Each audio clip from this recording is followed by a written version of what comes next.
the history of the Licking River and the building of Dillon Dam. The Licking River, it is part of Ohio's largest waterway, the Muskingum Watershed Conservancy District. It entails the Tuscarawas River, which starts in Dover, Ohio, and runs all the way down to the forks of the Wyoming in Coshocton, Ohio. That runs on down through the Muskingum River system at Zanesville. The Licking River meets up with the Muskingum and heads on down to Marietta, where it dumps into the mighty Ohio River. The Tuscarawas and Muskingum, I should say, is 129 miles of waterway, which the native Indians used as their highway to go north and south, east and west of the state of Ohio. By the time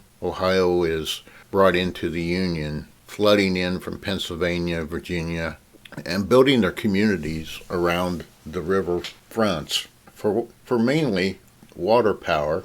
This is where the story gets into a situation of flooding. And the river systems, no matter what state it was, rivers, they are going to flood. So on the Muskingum River, there was a number of major floods, and every flood was a learning experience.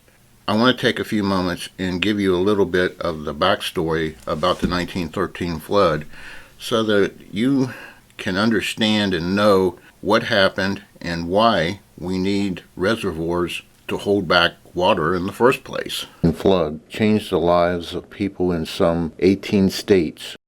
Indiana and Ohio would be hit the worst, and it was all due to the mild winter weather. As we will see, 3 months of some abnormal weather patterns would turn the lives of millions of folks upside down. In December of 1912 and January, February, and March of 1913, the eastern part of the United States experienced very mild temperatures, some 5 degrees warmer than normal, and record rains were occurring with little to no snowfalls in January and March. The January rains in southern Ohio River Basin and from Arkansas to New York would be some 6 inches above average. That's 150% above normal. And in Kentucky was 11 inches above normal, some 350% increase. The Ohio River had very destructive flooding, along with Kentucky's Green River Valley, Cumberland, and Tennessee River system also saw some of the worst flooding in January. The temperatures were averaging 6 to 10 degrees warmer above normal for January. These warmer temperatures made for all rain and very little snow. February started much as January did, wet and warmer. Then in the third week, temperatures dropped. In the northern part of Ohio, Indiana, New York, and Pennsylvania had snow on the ground going into March. Very little flooding was seen in February. March started out with 2 cold spells, one on the 1st and the 2nd, then again on the 6th and the 7th. Garrettville, Ohio, reporting a record temperature of -8 below, and many other sites reported 0 north of the Ohio River. Then the great storm begins, Friday, March 21st through the 23rd, 2 days of outbreaks of tornadoes, with the first one hitting Mississippi in the early morning hours. Then a F4 tornado plows through Alabama, many people killed and injured. 75-mile-an-hour winds were reported in Indiana and Illinois, and the northern part of Ohio reported record 95-mile-an-hour winds, which were felt through the upper New York states, which broke telegraph poles like twigs. Then on March 23rd, Easter Sunday, the great storm begins, starting with the Great Plains states. 4 F4 tornadoes drive through Nebraska and Iowa. One of the 4 is one that goes through Omaha, Nebraska. This one was a F4 or F5 plowing a 440-yard path of damage through the state, killing some 94 persons.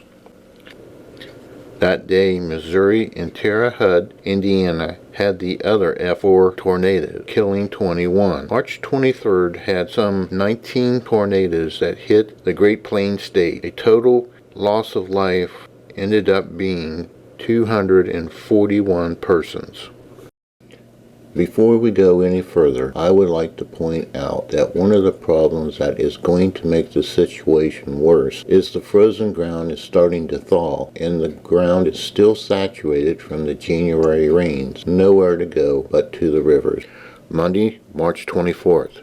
Overnight, the first storm system is moving eastward over Kentucky. A second storm system is moving into the southern Indiana and Illinois area and is moving on its way to the Ohio River Valley. Monday, March 24th was averaging 3 to 8 inches of rain in Ohio, Indiana, and in southern Illinois.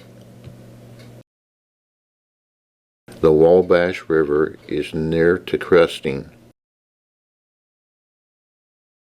Heavy rains are falling in Dayton, and the Great Miami River has reached the highest stage this year and is still rising.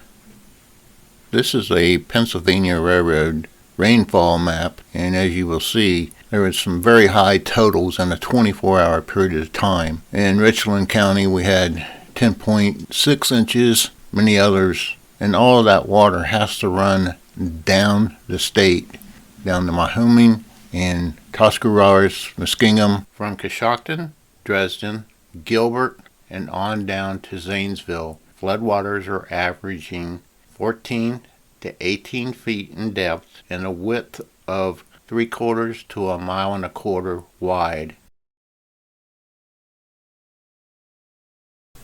The 7.2 inches of rain that fell in Licking County is rushing into the 8th Ward at a foot an hour, overtaking the city. The floodwaters that enter into this downtown area are very swift and are at a depth of 4 foot. It is so swift that it's going up the power poles at a fast rate. One of the most amazing facts about the 1913 flood, a day's worth of Niagara Falls went through the city of Zanesville. Early Thursday morning, we find the Y Bridge covered with 51 feet 8 inches of floodwater. As fast as the floodwaters came into the city, by Saturday the floodwaters are already going down, revealing how much damage and destruction the flood has caused the city of Zanesville. We have lost the 6th, the 3rd, the Pennsylvania, and the B&O bridges, with slight damage to the 5th Street and Monroe Street bridges. Luckily, the Y Bridge still stands. With all the destruction, Zanesville is lucky to only have lost 2 persons in the flood. So, men are busy working on replacing the B&O, the Pennsylvania Railroad bridges, and repairing track so that supplies can be brought into Zanesville, food, water, and clothing. So after the floodwaters go down, the folks of Zanesville and community hunker down and start the cleanup of Zanesville, with A.E. Starr from the Starr Department Store heading the charge. His committee is dedicated to get Zanesville back on track again at the fastest and quickest possible time. So the flood control story covers the whole state of Ohio, not just our region, because the whole state of Ohio was underwater and affected every city in the state of Ohio. So it took close to 8 to 9 years to get everything, all the data, totals of damage, all calculated, and then the war on the rivers started. And it was a big project, and the men knew that they were going to have to divide the state up into districts, and that's how we got Muskingum Watershed Conservancy District, which is the largest, as I've said before. But a game plan had to be made, and the United States government started U.S. Agricultural. They started the CCC program. Many programs were put together to fund the flood control project. Our area in Muskingum County did quite well with the project. It kept during the Depression years of the 30s.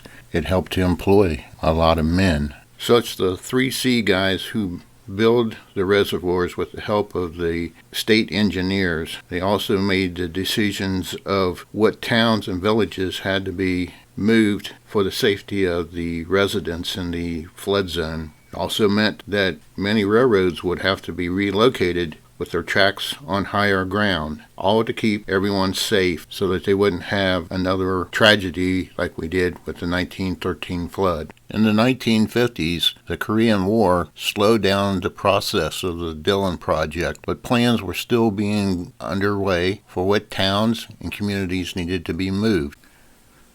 Pleasant Valley, Nashport, and Irville were in the flood zone.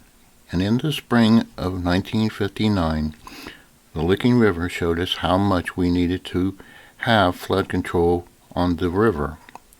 In the summer of '59, homes in these areas were moved or either tore down.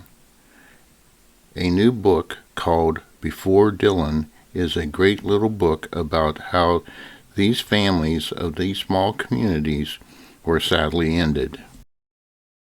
You are about to see some photos that were taken by Wally Moore, who is now deceased, in 1959 of the Licking River Valley. These photos have never been seen by the general public before. That's why I wanted to make this video possible to share the story of the building of Dillon. So here we have a topographical map of 1912 of the Licking River Valley. And I'm going to highlight little areas so that I can identify different objects that were in those locations. So here we go. This is a picture of the proposed location for the dam and spillway.